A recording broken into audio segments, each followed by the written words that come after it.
Good morning, or depending when you're watching this, good afternoon, good evening, or good night. My name's Ross, and as always, told out of Voice Radio, and today I've been officially diagnosed with the flu. But a new card has just been revealed today. What am I supposed to do? Not talk about it? No, that doesn't sound like me. I'm just going to edit out all of the horrific coughing. As far as you're concerned, I didn't cough once. It is the very first time we have ever had a Poipole card in the Pokemon trading card game. One of the new Pokemon from Ultra Sun and Ultra Moon. And there are a couple of other firsts associated with Poipole. Firstly, it's the first Poipole we've ever had, but there are a couple of other firsts. Now, there is a slight spoiler in this video. There's nothing I can do about it. If I'm going to talk about this Pokemon, there has to be a slight spoiler. So what I'm going to do is I'm going to talk about it now. I will pop a little timestamp in the description as to when the spoilerific bit ends. That's the best I can do for the time being. So go click that if you don't want to get any spoilers. Now, this is actually the first non-GX Ultra Beast that we've had so far, but it is also the first evolving Ultra Beast, because, of course, Poipole evolves into Naganadel? I feel pretty good on my pronunciation of Poipole. I'm going to need a little bit of help on the evolution. Point is, there is an evolution here. So the fact that it's the first non-GX Ultra Beast really shouldn't be particularly exciting here, because of course it's going to be a GX when it evolves. I would be absolutely stunned if it was not a GX when it evolved. So when I'm talking about this card, you've got to remember it is a pre-evolution, although it is an incredibly interesting card, so it still gets its own video, but we need to look at this in the context of it is going to evolve into almost certainly a GX. But first non-GX Ultra Beast? First Poipole card? First evolving Ultra Beast? I mean, there's some reasons to make a video right there.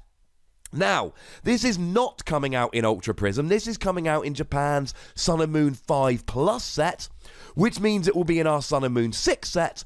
Ultra Prism is our February set, that is Sun and Moon 5, so Sun and Moon 6 will be our May set. No guarantee that this will be in our May set, but I find it highly likely that it will be.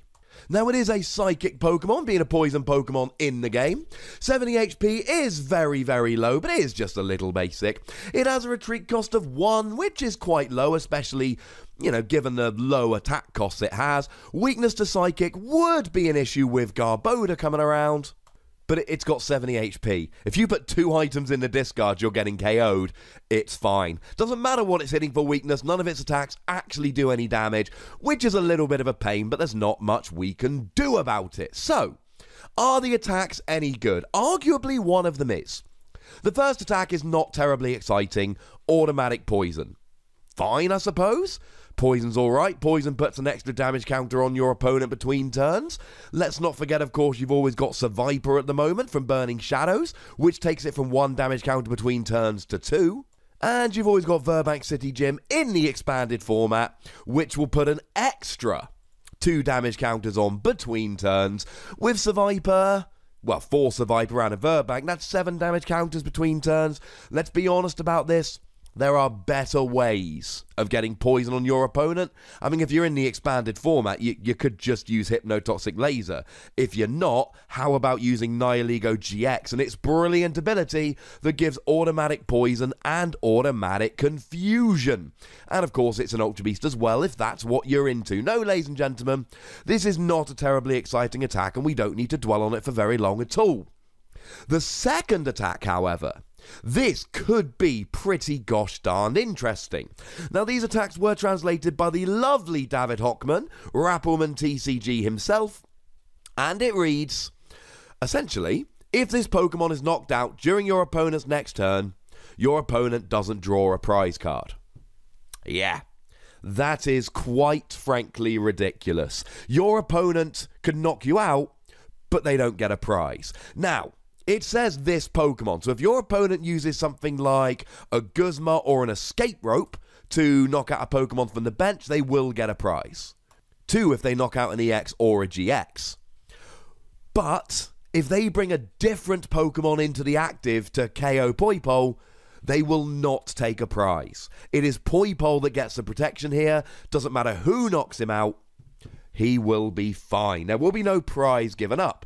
If your opponent were to use some combination of, say, escape rope and then a counter catcher to put it to the bench and then bring it active, it is counted as a different active Pokemon, at which point it then would give a prize, because like I've said, at that stage it's basically not the same Pokemon anymore. The downside of this attack, and it is a huge downside, you're not actually doing any damage. Otherwise, you could sit here and stream Poipole for the entire game, and then just have your opponent having to Guzma for every single prize they take.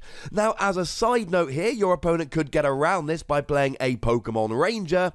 Firstly, no one's playing Pokemon Ranger at the moment. Secondly, Versus Seeker has rotated, so even on the off chance your opponent is playing a Pokemon Ranger, that'll get them a prize, maybe two if they're playing a couple. It won't get them that close to winning the game. But then again, everyone's playing multiple Guzma at the moment, that will get them a bunch of prizes. But the thing is, you're not taking prizes yourself. You are denying prizes. Denying prizes is fine, but denying prizes won't always win you the game. Now, there are a couple of times it will, and there are a couple of things that I think could be really useful about Poipole here. Firstly, you may be 1 or 2 turns away from winning the game by your opponent decking out, but they've got enough attackers to KO you. Let's say they've used all 4 of their Guzma. You know there's no more Guzma coming down this game. They've got 3 cards left in deck. You know they don't have an N or anything else to be able to refresh their hand. Then you can just sit here, attack a couple times with Poipole, your opponent decks out, and you win the game. That is one use you could have here for this attack. Just buying yourself a couple of turns, especially if your opponent is out of stuff like Guzma, just so that they deck out and you win the game. The other thing that I think this could be useful for is if you can combine it with something like Salazzle or something like Nihilego. Essentially, you put a special condition on your opponent, something that deals a little bit of damage, and then you start denying prizes. It's gonna be slow going. It is going to be slow going. But it could be kind of fun. You've got the Salazzle from Guardians Rising, which gives instant burn and poison. And don't forget the Infernape from the upcoming Ultra Prism expansion, which means that burn does 6 damage counters between turns. So using Salazzle to burn them, and then Infernape to put that burn to 6 damage counters per turn, while then denying prizes with Poipole, that could be really fun. Similarly, confusing them and poisoning them with Nihilego could be fun, but you really will need something like Seviper because 1 damage counter between turns just isn't going to do it. I should mention with Burn, of course, that between turns you flip a coin and if heads are no longer burned. So with Burn, even if they're taking 6 damage counters between turns, they might take 6 damage counters once, flip a heads, and then they're not burned anymore, and that whole plan is, shall we say, gone by the wayside. The other thing, of course, we need to notice about this attack is that it is for a Psychic and a Colourless. It's not the easiest attack ever to actually pay for. Now, the good news is here we've got Max Elixir, and Poipole is a basic Pokemon, so you can here use Max Elixir to get an energy on there, then attach a second energy, and then you're off and rolling. Can you really do that every turn? Maybe if you're playing a Lunala deck, you can use Lunala's ability to move the energy onto there, but it's already starting to feel a little bit clunky as I'm talking about it. If this attack did, say, 60 damage while denying a prize, it would be pretty much full-on broken. As it is, the fact that it costs 2 energy, the fact that it does no damage, it's just missing that last thing to push it over the top. Useful for buying a turn or two, maybe even useful with some special conditions occasionally, but I don't think a particularly great game-breaking attack. Second spoiler alert here, I will pop a timestamp in the description. Click on the second spoiler, or whatever I've called it, to flick ahead this little spoilery bit. It is an evolving Pokemon, so it doesn't need to be amazing. But some evolving Pokemon are really good. I mean, Alolan Vulpix jumps to mind as probably the best one we've got at the moment. Not to mention the Energy Evolution Eevee from Pokemon Sun and Moon, which is pretty gosh darn good. This could be another one of those really useful ones. I adore the second attack.